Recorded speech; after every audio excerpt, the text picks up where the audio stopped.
Michuzi ya World Cup, na soka bet. Soka bet, shangwe tu. Soka bet, shangwe tu. Shangwe tu.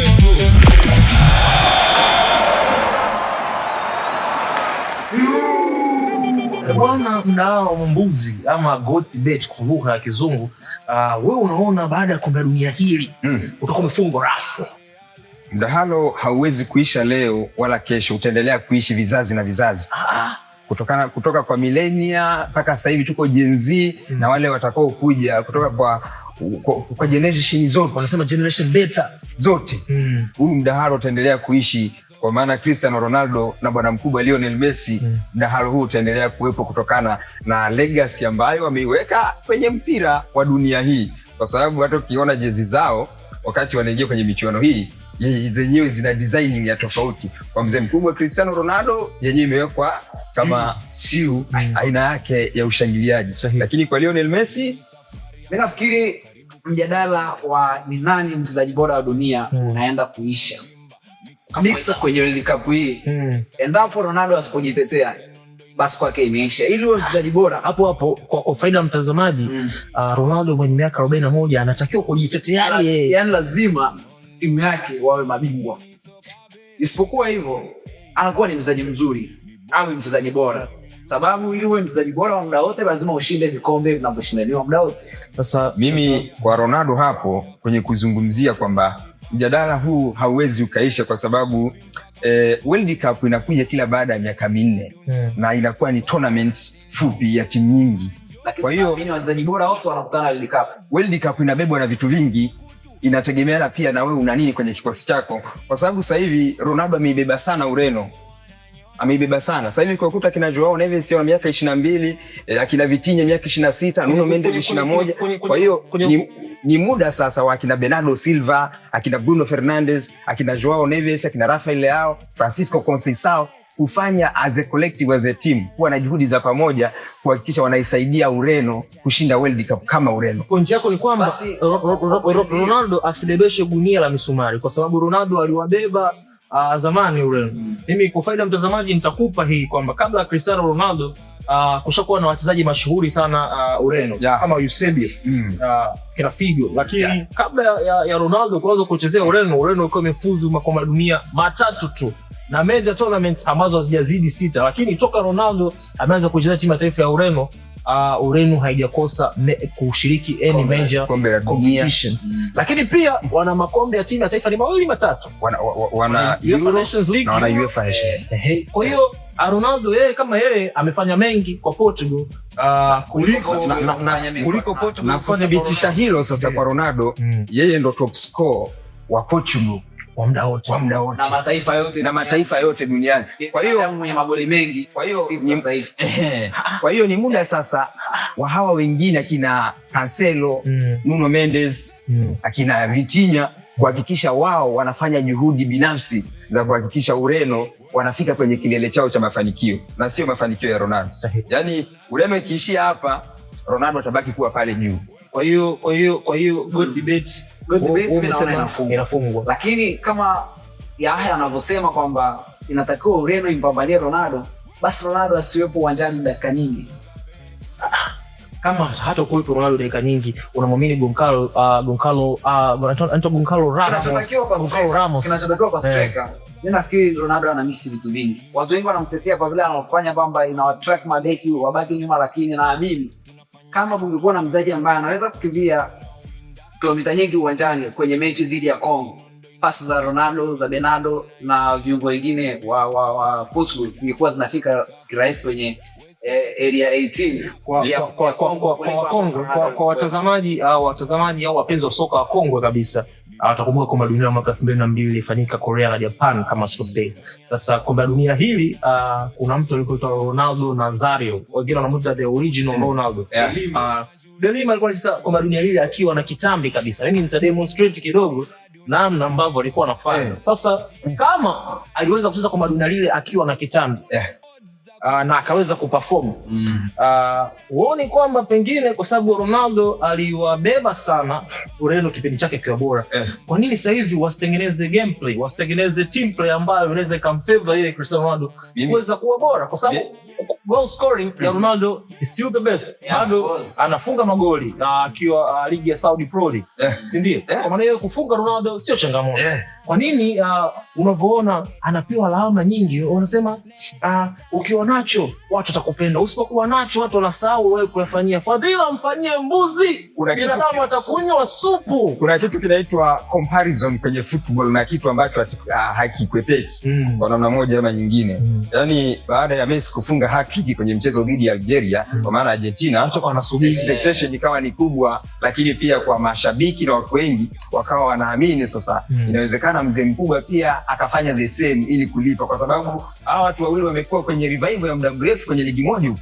Wanashare stage wamekuwa ni lakini baada ya kuja kutokea matokeo tofauti ndo sasa akawa anahukumiwa, Ronaldo anatolewa kama mbuzi. Unaamini Portugal angeshinda? Haya mambo ya Ronaldo ni bora si bora yasingesemwa sana. Singesemwa sana. Na unajua Ronaldo achezi mchangani. Yaani Ronaldo kuzungumziwa ni lazima. Yaani uwezo ukazungumza mpira wa miguu wa ushindani usizungumzie Cristiano, lakini for me nafikiri anastahili kidogo apate dakika ambazo zinaendana na umri wake. Mdau wa football tutuambia hapo chini kwenye comment. GOAT debate iendelee tu ama wako wewe Lionel Andres Messi kuchitini ndo mbuzi na swali imeisha, ama Cristiano Ronaldo hahitaji ili kombe la dunia kuhakikisha kwamba yeye ni mbuzi? Utatuambia hapo chini kwenye comments. Sasa tukiongelea mambuzi tunabaki kutoka pale Rosario, Argentina. Nafasi Argentina iko wapi kwenye kombe la dunia hili la mwaka 2026? Kubwa. Nafasi ya Argentina ni kubwa, hasa ukiangalia namna walivyoanza. Ukiangalia namna ambavyo Argentina wameanza michuano hii ni tofauti na michuano iliyopita kule Qatar ambapo walifungwa na Saudi Arabia. Kwa namna ambavyo unaanza michuano ina demonstrate kwa namna gani unavyoenda kufanya. Angalia Messi huyu sasa hivi na Qatar. Yaani ni vitu ambavyo vinapishana kabisa. Lakini pia kuna maigizo mapya yanaongezeka Argentina, Nico Paz, Amanda. Lakini ukiangalia Julian Alvarez kiwango kimekuwa kikubwa. Thiago Almada. Of course. Enzo Fernandez amaliza IPL kwa kiwango kikubwa. Kwa nafikiri wana timu ambayo ni shindani. Lisandro amepona iko vizuri. Kwa nafikiri wana kikosi ambacho licha ushindani na wanaweza kufanya kitu gani. Unaona Argentina pia wewe pia kwa jicho lako la kifaidina. Mimi ukiniambia Argentina namuona akifuzu kuelekea hatua ya mtoano. Lakini kusema atafika nusu mpaka kuchukua kombe ama finali huko zinakuwa ni ndoto za alinacha. Argentina huyu Argentina hii yenye Messi, yenye Alvarez, bingwa mtetezi bingwa mtetezi huyu ambaye tunamzungumza hivi sasa amekutana na Algeria, ambaye Algeria mara nyingi amekuwa mchovu kwa bara la Afrika. Na kundi lake ukiangalia kebisha kauli bwana, lina mtu kama Jordan. Usema mchovu, lina mtu kama Jordan. Na mimi kwa falsafa yangu naamini Waarabu pekee wanaojua mpira ni Waarabu kutoka Afrika. Kama una mtu kama Jordan ambaye amekula 3-1, una mtu kama Algeria. Kwa faida mtazamaji naomba urudie. Waarabu wanaojua mpira pekee. Waarabu, mimi wanasema Waarabu pekee wanaojua mpira, wanaojua kucheza football ni Waarabu kutoka Afrika. Ambao hao Waarabu walikuwa ni Morocco, Misri, Tunisia na Algeria pamoja. Lakini hawa wawili waliobaki hivi sasa, Tunisia amekuwa mchovu sana kutoka kwenye AFCON iliyopita. Lakini pia Algeria naye hali yake sio njema. Labda matumaini makubwa yanakuwa kwa Misri pamoja na Tunisia na Morocco. Lakini Algeria bodi linamshape. Anaweza kufanya chochote. Ana Messi na Austria na Jordan. Algeria anaweza kufanya chochote. Anaweza kufanya chochote labda kwa Jordan. Labda kwa mwana Jordan. Lakini kwa Austria mimi nikirudi kwenye point yangu anaweza kufanya kitu Algeria. Nikirudi usimshushe sana. Yaani Algeria kama ana Nicolas Kara, lakini Algeria ni timu ya tofauti. Viwango vya FIFA ni timu ya 28. Kwa hiyo kati ya timu 48 yeye ameshinda timu zaidi ya 20. Uwezo kumchukulia kirahisi hivyo. Kwa hiyo nafikiri Algeria ana nafasi ya kufanya kitu, ana wachezaji wakubwa, Spain anaanza Borussia Dortmund, Riyad Mahrez captain. Kwa hiyo ni kundi la wachezaji wengi ambao wanajiweza. Kidogo tu kwamba mfumo alioanza nao Algeria ni ngumu kwa timu nyingi. Tubaki hapo kwenye masuala ya mfupa. Sasa mdau wa football ambao unatuangalia hapa utatuambia kama je, timu hii yenye Lionel Andres Messi, Kuchitini, Thiago Almada, Rodrigo de Paul, kipa Ibu Martinez wana nafasi ya kufika tena finali. Tukumbuke France alichukua ubingwa 2018, akafika finali 2022. Argentina hawezi kufanya hivyo. Na unajua tofauti ya Argentina na mataifa mengi, kwa mfano Ufaransa, let's say Spain, japo Spain pia hawajawa na mwendelezo mzuri, au pia nikiwapelea mfano pia kwa faida hapo ya mtazamaji, Spain toka 2010 wameshinda mechi 3 tu za kombe la dunia. Kwa hiyo tofauti ya Argentina na mataifa mengine ni kwamba mataifa mengine yamekuwa na changes nyingi kwenye vikosi vyao, kwa maana kuna generation zinatoka, alafu kuna generation zinaingia. Akina Busquets wanatoka, zingatia mkamkono, generation zinatoka na zinaingia. Wanaweza kuambia vizuri, yani tofauti ya Argentina na mataifa mengine ni kwamba kuna mataifa ambayo generation zinatoka, alafu na generation zingine zinaingia. Unaweza kuona watu kama kuna Olivier Giroud upande wa Ufaransa wametoka, lakini pia kuna miamba wapo kwenye kikosi, lakini kuna wengine zinakuja new generation. Ilikuwa ni kombe lao la dunia la kwanza, mtaalamu kama Desire Du wanaingia kwenye kikosi, akina Michael Olise, Bradley Barcola. Kwa ukiangalia hivi vikosi vingine vinatishia amani ya Argentina kwenda kuichukua kombe lingine la pili mfululizo, vinamtishia amani. Lakini unajua Argentina, mimi nafikiri ni timu ambayo kwanza walipitia sekeseke la kupoteza finali ya kombe la dunia 2014 Brazil, alafu wakapoteza Copa America mbili mfululizo za Chile ile ya moto ya Alexis Sanchez. Kwa hiyo kuanzia pale, kati ya kitu Argentina wamekivaa kwenye mioyo yao fighting spirit, ambao unaweza usione kwenye timu nyingi ambazo zinacheza. Naomba ni wazungu wanasema address the elephant in the room. Mimi naomba ni ulize jambo moja. Kumekuwa kuna kelele madodoso mengi katika mitandao mbalimbali ya kijamii kwamba Argentina inabebwa na FIFA. Lionel Andres Messi anabebwa na FIFA. Kuna ukweli wote hapa? Mimi binafsi ukiniuliza kwa ufupi sana, kuna scenario ambazo zinaonesha kwamba inawezekana huyu bwana mkubwa kuna namna bahati, tunaweza nikasema bahati na kwa upande wake mara nyingi. Unajua kwa sifa ya kubebwa ndio unabebeka. Kumbuka Ballon d'Or ya Haaland akabidhiwa mwamba. Pamoja na kushinda treble makombe matatu, kufunga zaidi ya magoli 50 ndani ya msimu mmoja, lakini Ballon d'Or akachukua Lionel Andres Messi Kuchitini.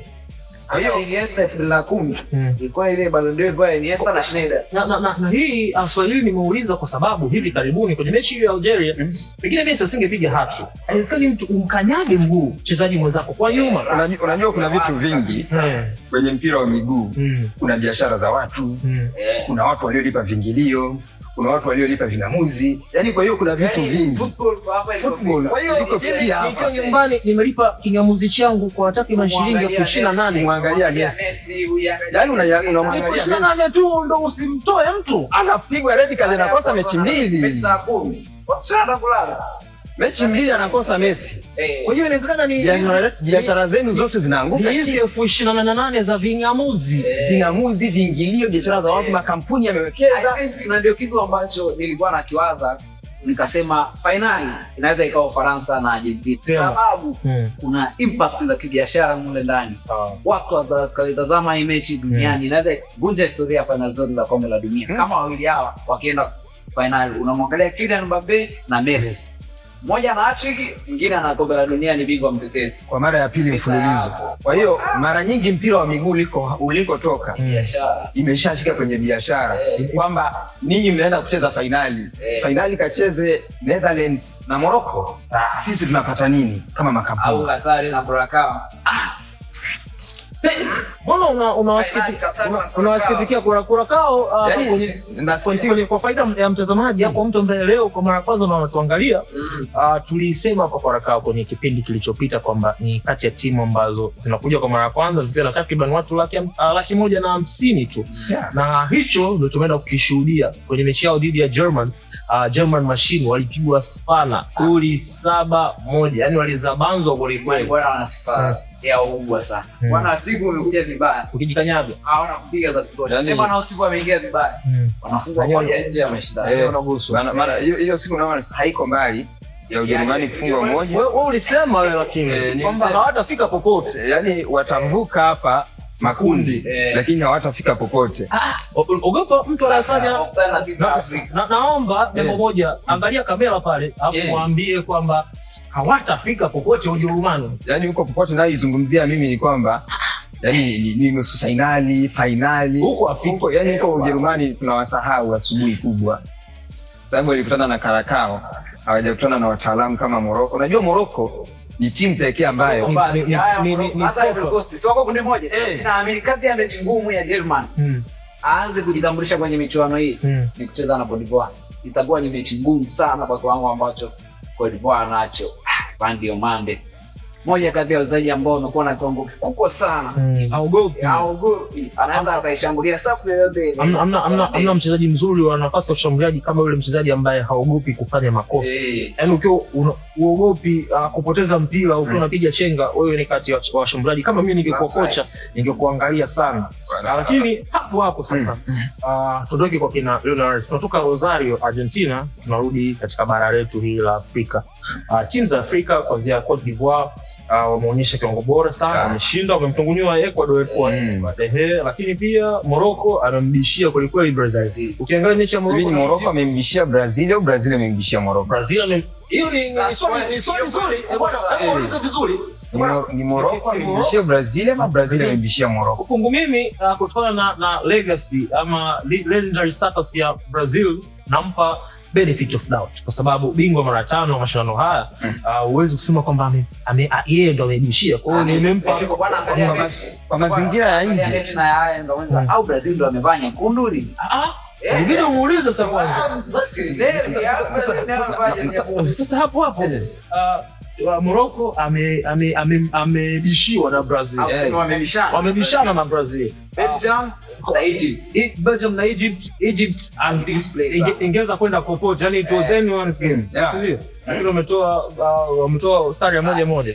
Cote d'Ivoire ndo ameshinda. Ghana ameshinda, lakini binafsi kati ya timu ya Afrika ambayo inanipa mtatanishi sana, inanifanya na kosa amani. Nimebadilisha sauti pia kwa sababu naumizwa. Sononeka. Hiyo unaweza kusikitika? Basi inatosha. Basi kusikitika. Hao kijana wanalidiwa.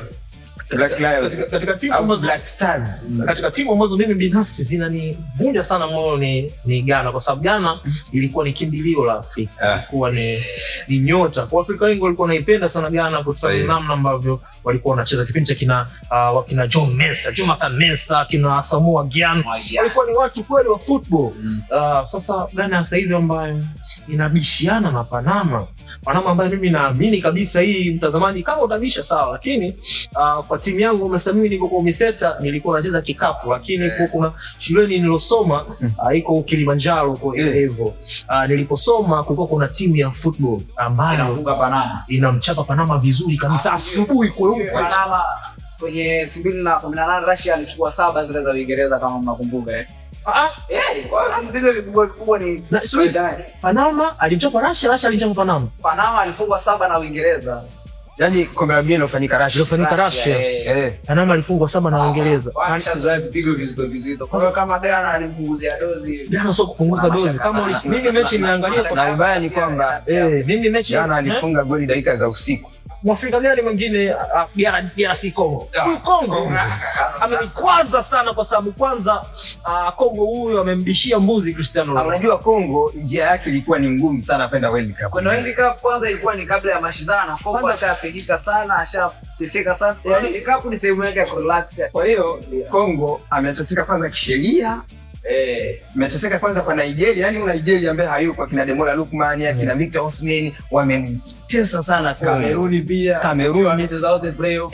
Kaenda ndo watoa mpaka Marastaman. Jamaica.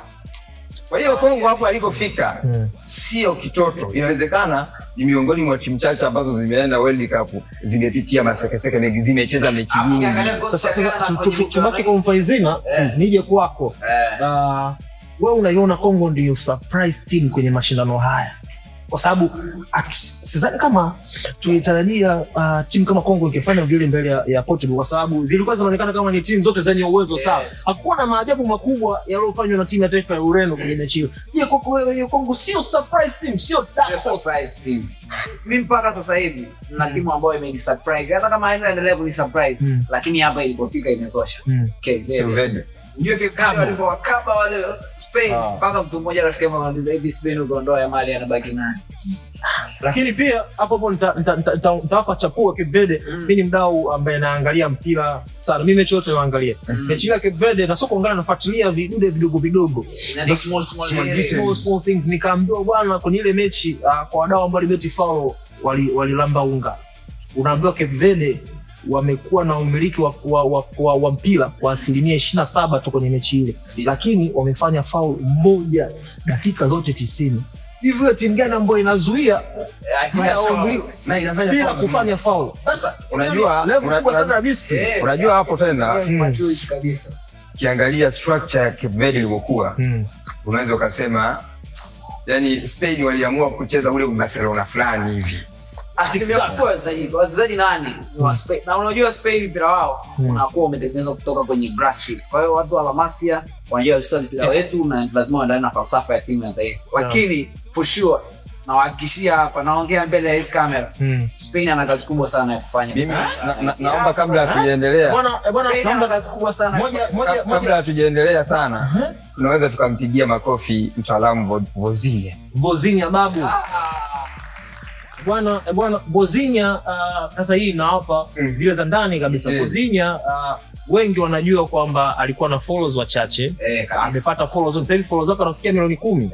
14 huko anampigiza Manuel Neuer kutoa. Kitu cha kuchekesha ni kwamba babu huyu mwenye miaka 40 kwenye football, lakini kwenye football ni sasa bwana amefanya mambo ambayo katika peji nyingi za zile sema football gossip imekuwa kitu cha ajabu sana kumwona babu huyu akiwa amewafollow wanawake 2000 wapya. Yaani ilikuwa bwana, ikiwa watoto wazuri wakimfollow tu naye anawafollow back.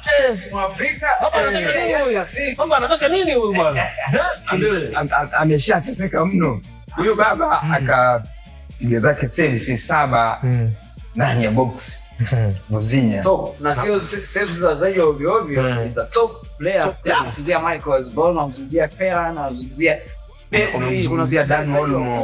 Kwa surprise team kwako wewe ni Cape Verde. Mpaka hapa isha surprise team yako wewe ni gani? Mimi kwa upande wa Afrika, of course inawezekana sio surprise team, ila ni timu ambayo binafsi naiona inaweza kawa ina improvement kubwa kutokana na kile ambacho wamekifanya. Of course hawa ni Morocco. Of course wanani impress sana. Mimi wanasema kwamba Morocco anaweza wakawa hapana. Morocco inawezekana wakawa hawana kila kitu. Yaani hawana wachezaji wa majina makubwa hivyo wengi, hawana wachezaji wanaocheza vilabu vikubwa wengi, lakini kitu ambacho hawatuishiwa nacho ni ile spirit ya upambanaji. Linapokuja swala la kupambana as a team, Morocco wana hicho kitu. Na kitu ambacho hicho walikuwa nacho toka zamani ama toka World Cup iliyopita 2022, lakini kitu ambacho wameongezewa nacho sasa hivi kwenye hii World Cup 2026 ambacho ni tofauti ni kuwa na qualities ndani ya kikosi chao. Yaani wana wachezaji ambao wanaweza wakafanya maamuzi, wanaweza wakacheza mpira mzuri. Unamzungumza mtu kama Ezalazuli, Japo hayupo, una Bilal El-Khanous, una Zedine Unahi, una Saibar, Brahim Diaz, kuna mtaalamu Ayub. Sasa hivi kuna ule mido ambaye kabla ya mashindano kama mwezi wa 3 alikuwa ni Faransa, alikuwa captain wa under 21 wa timu ya Ufaransa, bwana Ayub. Bonge la midfield. Kwa nini hapa kidogo tuhusianishe na sisi? Kwa nini sisi Tanzania hatupati wachezaji wa aina ile, wachezaji ambao unamuona uwanjani unasema wow? Binafsi sisemi kwa ubaya, lakini ni muda mrefu sana toka nimeona mchezaji wa Kitanzania akanifanya niseme this is crazy. Kwangu mimi ni muda mrefu sana. Mrisho Ngasa zamani ukasema ako kwa mtu, lakini mimi mwisho nimemuona Kiemba. Amri Kemba. Naamini Amri Kemba angekuwa anacheza mpira wa sasa hivi, angekuwa ni best number 10. Sio Mlishongasa tu, kuna mchezaji anaitwa Ibrahim Migomba. Ibrahim Ajib Migomba. Naye nikate talent ambao kwangu mimi one of the best ever. Kwa watu talent, lakini hivyo. Sasa kwa nini kibongo? So kubwa ni kwa nini kibongo? Sasa hivi hatupati wachezaji. Inawezekana kwa sababu football imekuwa, lakini bado hatuwezi. Serengeti Boys hapo Serengeti Boys tunawaimba kwamba wamefanya vizuri AFCON, wanaenda kombe la dunia, lakini kweli kabisa ukikaa tuseme kwa ubaya ukaangalia kile kosi cha Serengeti Boys au ka pinpoint mchezaji mmoja, do you see any wow players? Yani bado sisi tuna klasi ya chini sana ya wachezaji. Yani mpira wa sasa hivi unaamuliwa na class ile kwenye daraja lolote lile. Lakini mchezaji bora lazima awe mchezaji ambaye yuko kwenye class tofauti. Awe ana exposure, anacheza awe hana exposure tofauti, awe pia ana experience ya mechi nyingi. Sasa hivi boys wetu hao walitolewa moja kwa moja vituoni.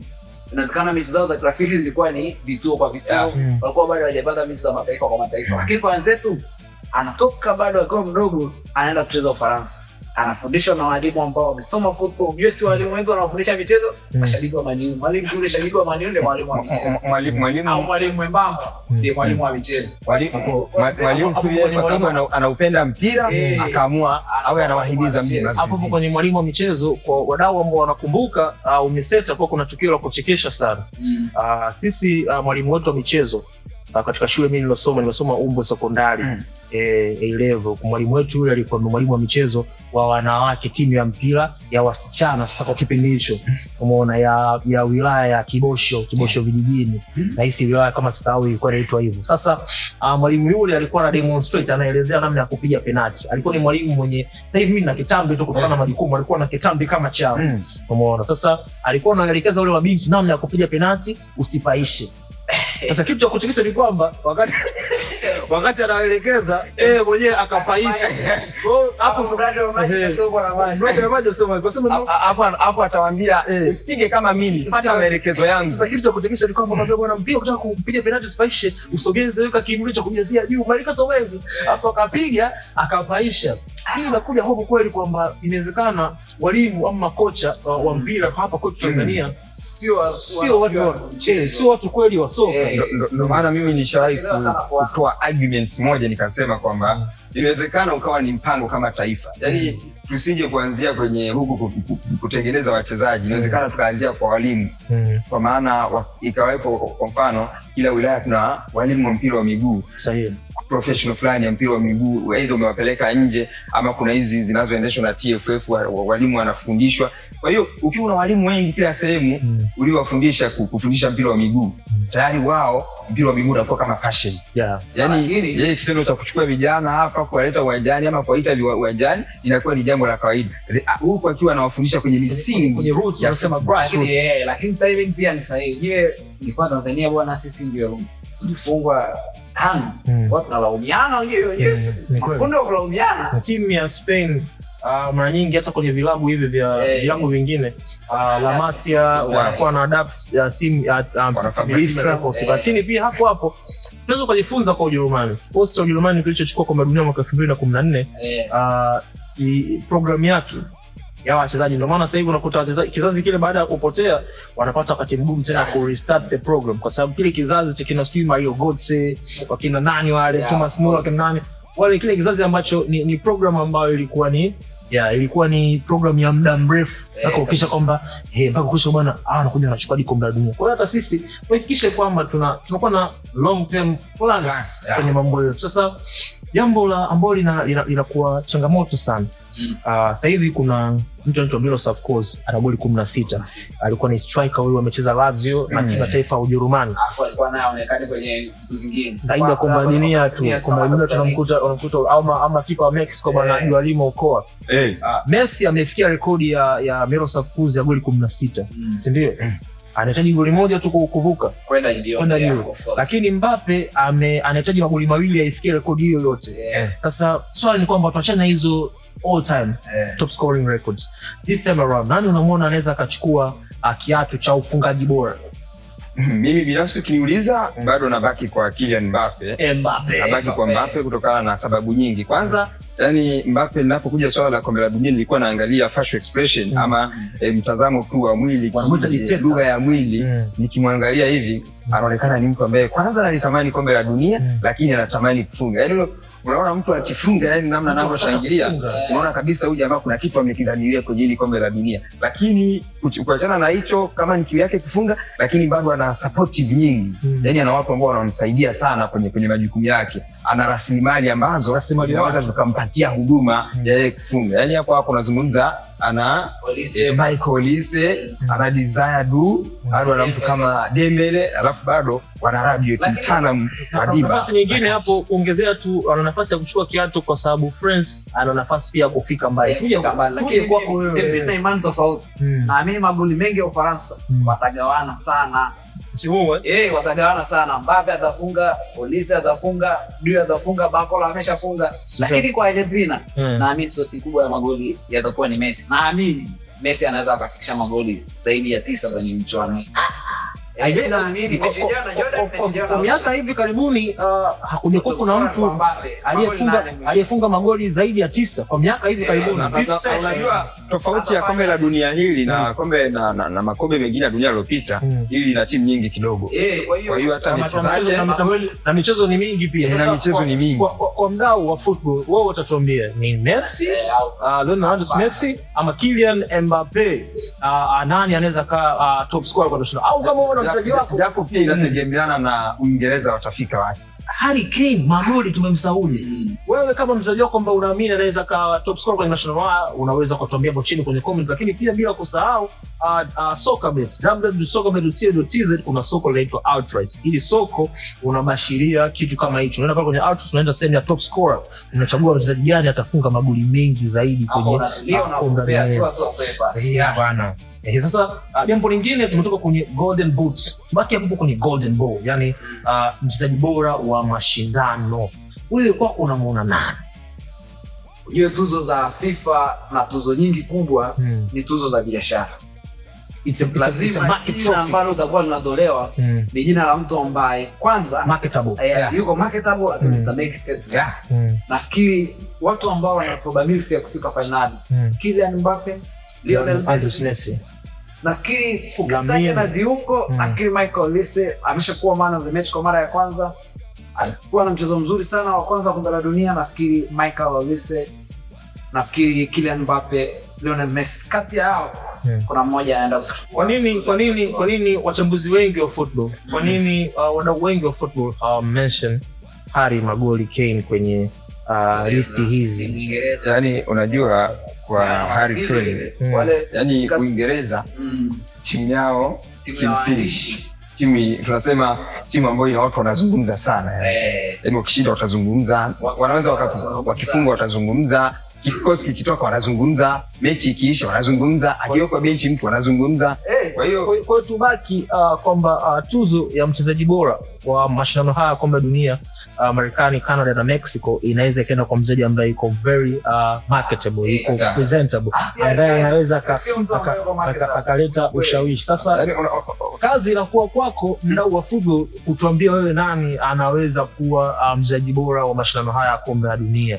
Sasa kumekuwa na vitu vingi ambavyo vinaendelea. Kuna kitu kinaitwa favorite team ama team pendwa kwenye kombe la dunia. Kwanza nawapa rekodi sasa hizi. Mimi nikwambia mimi ni mtu vile vitu vidogo little things. Kwanza team pekee ambayo kwanza ilikuwa tayari imeshajaza ama tiketi zake zimeuzwa kuliko zote ilikuwa ni timu ya mbuzi Cristiano Ronaldo dos Santos Aveiro, Portugal.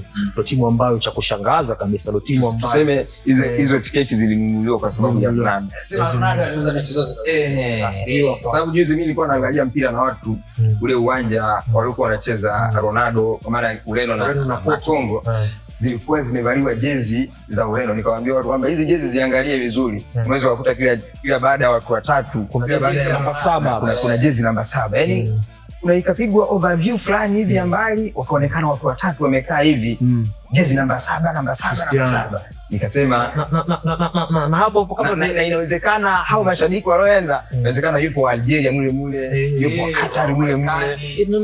Hapo kwenye favorite team tubaki hapa kwa sababu ni kipengele cha mwisho. Kuna kitu ambacho kinaniwazisha sana.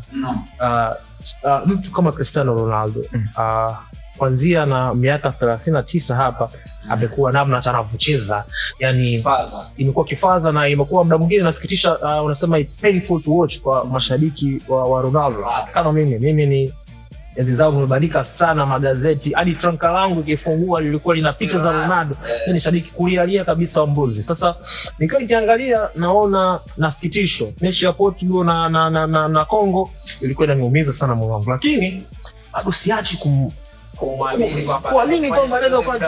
Hii inatokana na nini? Kwanza mtu anaikimilia rekodi ya kufunga magoli 1000. Mtu amefunga goli kwenye kila dakika ya mchezo. Dakika ya kwanza mtu kama sio kumpatia tamaa. Sio mtu wa kumpatia tamaa. Kwamba kwanza ndo ameendelea kufunga dakika ya kwanza mpaka ya 90. Anaweza kufanya lolote wakati wote. Lakini Ronaldo sio mtu wa kumpatia tamaa, ni icon ya mpira, lakini kitu ambacho ni kizuri kwa Ronaldo ni uwezo wake wa kutia jambuni. Simona Al-Nassr licha ya kwamba alikuwa na majeruhi, ingia natoka za hapa na pale, lakini katia goli zaidi. Unaamini Ronaldo anaweza kupata walau goli 3 tu kwenye mashindano ya kombe la dunia msimu?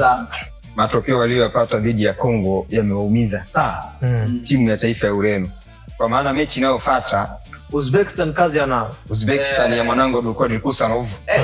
Kazi wanayo. Kusanov na Ronaldo. Maana dogo na bado. Kwanza hapo ndo kuna vita sasa.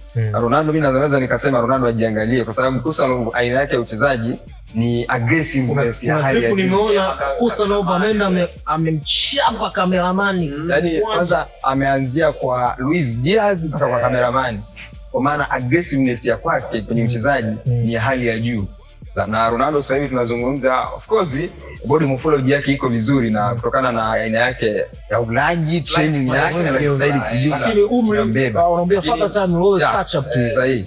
Kwa hiyo kwa kutazama Ureno kwa kile ambacho alianza nacho dhidi ya Kongo, inawapa hasira kuelekea mchezo unaokuja dhidi ya Uzbekistan.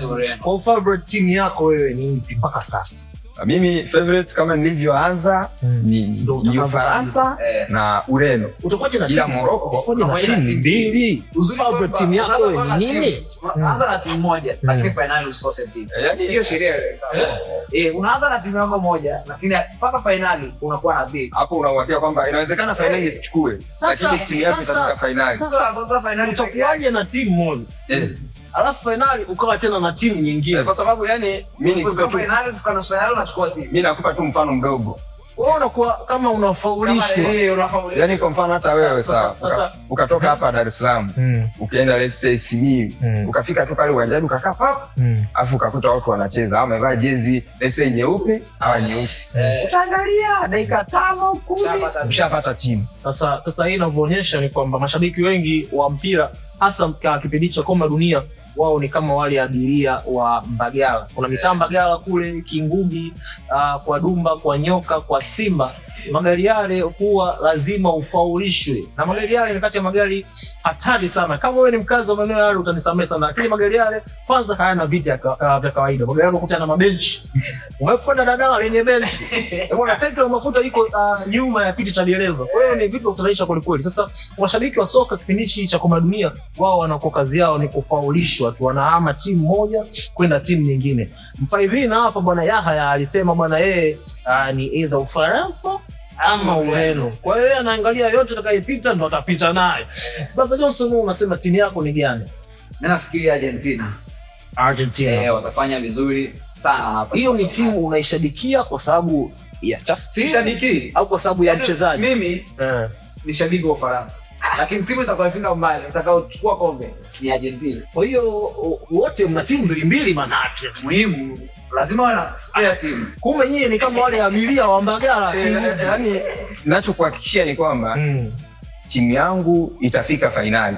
Utakuwa na timu finali. Yoyote utakuwa na timu finali. Lakini ambao ninawaona wanafika mbali kama favorite team kwangu ni Faransa na Ureno. Ureno. Huyo na Ufaransa bwana timu, lakini wakikutana finali bwana hapa kuna goat debate. Mwingine timu zake favorite ni France na Portugal, Ufaransa na Ureno. Mwingine yeye ni France yupo, na Argentina, wanasema watu wa Rosario. Sasa mnao wa football ambao unafuatilia mpira kipindi cha kombe la dunia, wewe utakuwa na timu zako ambazo ni favorite kwa timu unazozikubali. Mimi na timu moja tu, timu ya mbuzi, Cristiano Ronaldo. Ureno ndio timu yangu bora. Ikitoka na kama Ronaldo akatangaza kustaafu kucheza timu ya taifa Ureno, basi nitabaki na uraia wa Tanzania tu. Kwa sasa na uraia pacha. Siwezi kutafuta timu nyingine. Kwa sasa na uraia pacha wa Tanzania na Portugal. Mpaka Portugal atakapoondolewa na Ronaldo kustaafu kuchezea Ureno, ili nitakuwa nibaki na uraia mmoja. Nitaukana sasa uraia wa Ureno. Hapo tutabaki kwako wewe mdau wa football.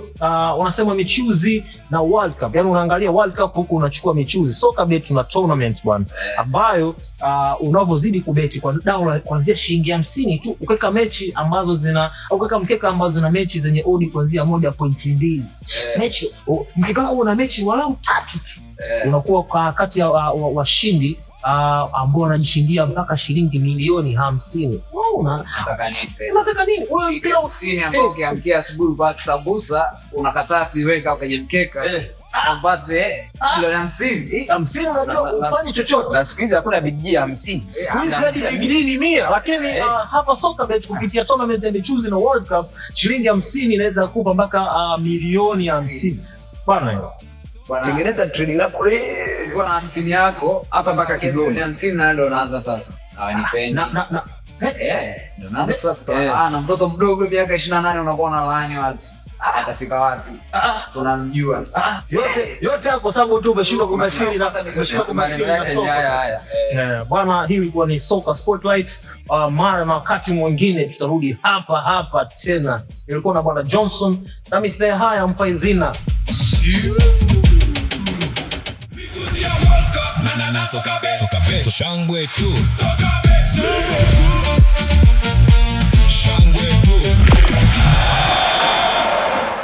Soka bet, amua ushindi wako.